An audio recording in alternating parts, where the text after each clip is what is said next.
Welcome to Mahima's cooking class. ഇന്നത്തെ വീഡിയോയിൽ pork vindaloo എങ്ങനെയാണ് ഉണ്ടാക്കുന്നതെന്ന് കാണാം.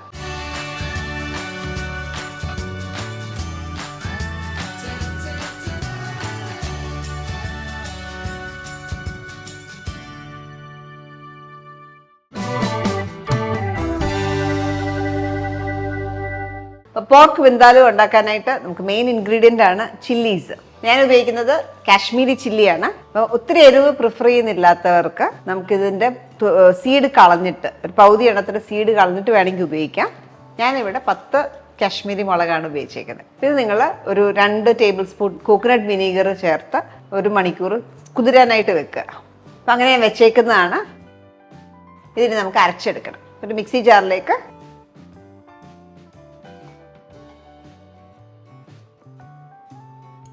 ഇതിലേക്ക് 1/2 ടീസ്പൂൺ കടുക്, 1/2 ടീസ്പൂൺ ജീരകം, 1/2 ടീസ്പൂൺ പെപ്പർകോൺസ് കുരുമുളക്, അതേപോലെ ഒരു 3 ക്ലോവ്സ് അല്ലെങ്കിൽ ഗ്രാമ്പു, സിനമൺ ഇതേപോലെ ചെറിയൊരു കഷ്ണം. ഇനി നമുക്ക് വേണ്ടത് വെളുത്തുള്ളി, 8 അല്ലി വെളുത്തുള്ളി, ഇതേപോലെ ഒരു കഷ്ണം ഇഞ്ചി. ഇനി ഇതിലേക്ക് നമുക്ക് കോക്കനട്ട് വിനീഗറാണ് ഞാൻ ചേർക്കുന്നത്.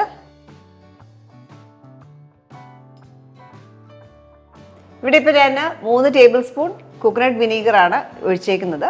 അതിന് മുമ്പ് നമ്മൾ മുളക് കുതിരാനായിട്ട് നമ്മൾ 2 ടേബിൾ സ്പൂൺ കോക്കനട്ട് വിനീഗറിലാണ് കുതിരാൻ വെച്ചത്. മൊത്തം നമുക്ക് വേണ്ടത് 5 ടേബിൾ സ്പൂൺ കോക്കനട്ട് വിനീഗറാണ്.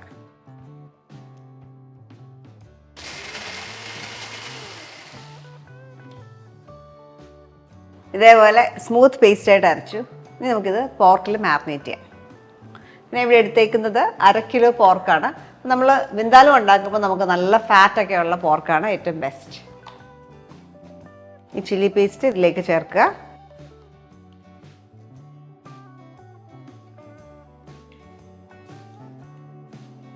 അപ്പോൾ വിന്താലു ശരിക്കും ഒരു പോർച്ചുഗീസ് ഇൻഫ്ലുവൻസ് ഉള്ള ഒരു ഗോവൻ ഡിഷാണ്. വിന്താലുവിൻ്റെ വിന്നെന്നുള്ളത് വിനീഗറും, ആലു എന്നുള്ളത് ഗാർലിക് എന്നുള്ളത്. അപ്പോൾ നന്നായിട്ട് ഗാർലിക്കും വിനീഗറും ചേർത്തുണ്ടാക്കുന്ന ഒരു ഡിഷാണ് വിന്താലു. അപ്പോൾ വിന്താലു നമ്മൾ ആക്ച്വലി ഉണ്ടാക്കുന്ന ദിവസത്തിനേക്കാളും ടേസ്റ്റി 1-2 ദിവസം കഴിയുമ്പോഴത്തേക്ക് ഒന്നുകൂടെ ടേസ്റ്റി ആയിട്ട് വരും. കുറച്ച് ദിവസമൊക്കെ ഉണ്ടാക്കി വെക്കാവുന്ന ഒരു ഡിഷാണ് വിന്താലു ഫ്രിഡ്ജിൽ. നമ്മളിവിടെ ഉപ്പ് ചേർത്തിട്ടില്ല. ഇത് ഇതേപോലെ മാരിനേറ്റ് ചെയ്യാനായിട്ട് ഫ്രിഡ്ജിൽ ഓവർനൈറ്റ് വെക്കുക. ഒരു 8 മണിക്കൂർ മിനിമം ഫ്രിഡ്ജിൽ വെക്കുക.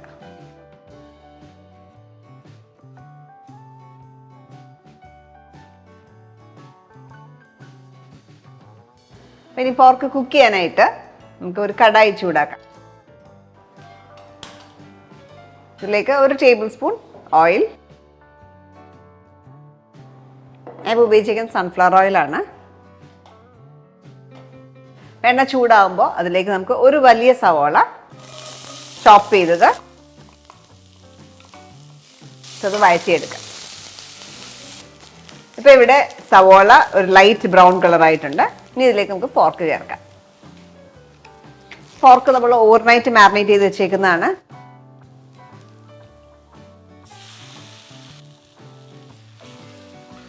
അപ്പോൾ നിങ്ങൾക്ക് ഓവർനൈറ്റ് മാരിനേറ്റ് ചെയ്യാൻ സമയമില്ലെങ്കിൽ മിനിമം ഒരു 2 മണിക്കൂറെങ്കിലും ഫ്രിഡ്ജിൽ മാരിനേറ്റ് ചെയ്യാനായിട്ട് വെക്കുക.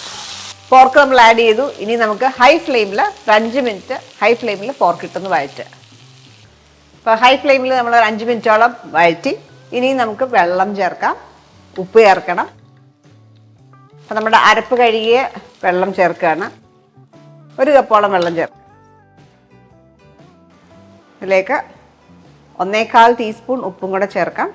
ഇനി നല്ലൊരു തിള വന്ന് കഴിയുമ്പം തീ കുറച്ച് വെക്കുക. എന്നിട്ട് അടച്ച് ഒരു 1 ഹവറോളം കുക്ക് ചെയ്യുക.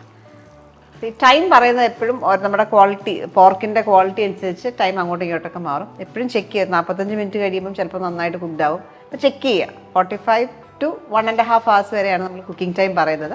അതിനകം നന്നായിട്ട് സോഫ്റ്റ് ആകുന്ന വരെ കുക്ക് ചെയ്യുക. 3/4 മണിക്കൂറോളം നമ്മൾ ലോ ഫ്ലെയിമിൽ കുക്ക് ചെയ്യായിരുന്നു. ഇടയ്ക്കിടയ്ക്ക് ഇളക്കി കൊടുക്കണം. പോർക്ക് നന്നായിട്ട് വെന്തിട്ടുണ്ട്. ഞാൻ അതൊക്കെ ഷുഗർ ചേർക്കാനുണ്ട്. നമ്മൾ പുളിയൊക്കെ ഇടുമ്പോഴത്തേക്ക് അതിൻ്റെ ഫ്ലേവർ ബാലൻസ് ആവാനായിട്ട് ഷുഗർ ഇടാം, അല്ലെങ്കിൽ ജാഗറി ഇടാം. ഞാൻ 1 ടീസ്പൂൺ പഞ്ചസാര ചേർക്കാം. ഇച്ചിരി ഗ്രേവിയോടൊക്കെ വേണമെങ്കിൽ നമുക്ക് ഈ ഒരു സ്റ്റേജിൽ എടുക്കാം. അധികം ഗ്രേവി വേണ്ടെങ്കിൽ കുറച്ചുകൂടി ഇട്ട് കുക്ക് ചെയ്ത് എടുക്കാം. പോർക്ക് വിന്താലോ ഉണ്ടാക്കുമ്പോൾ നന്നായിട്ട് എണ്ണ ഉണ്ടാവും. ബിക്കോസ് നല്ല ഫാറ്റുള്ള പോർക്കാണ് ഇതിന് ഏറ്റവും ബെസ്റ്റ്. ഇപ്പം നോക്കിക്കഴിഞ്ഞാൽ അറിയാം നന്നായിട്ട് എണ്ണയൊക്കെ തെളിഞ്ഞ് കിടക്കുന്നത്. ഈ ഒരു പരുവത്തിൽ ഞാൻ ഓഫ് ചെയ്യുകയാണ്. അപ്പോൾ ഞാൻ ഈ പോർക്ക് കുക്ക് ചെയ്യാനായിട്ട് 1 മണിക്കൂറാണ് ടോട്ടൽ സമയം എടുത്തത്. അപ്പോൾ എണ്ണയൊക്കെ തെളിഞ്ഞ് വന്നു, നല്ല പെർഫെക്റ്റ്ലി കുക്ക്ഡാണ്. ഇനി നമുക്കിത് സെർവിങ് ബോളിലേക്ക് മാറ്റാം.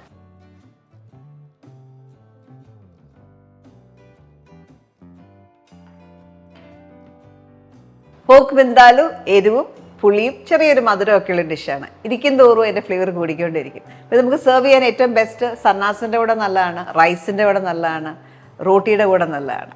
അപ്പോൾ ഈ ഒരു ഡിഷ് നിങ്ങൾ ട്രൈ ചെയ്തിട്ട് നിങ്ങളുടെ ഫീഡ്ബാക്ക് അറിയിക്കുക. Thank you for watching Mahima's cooking class.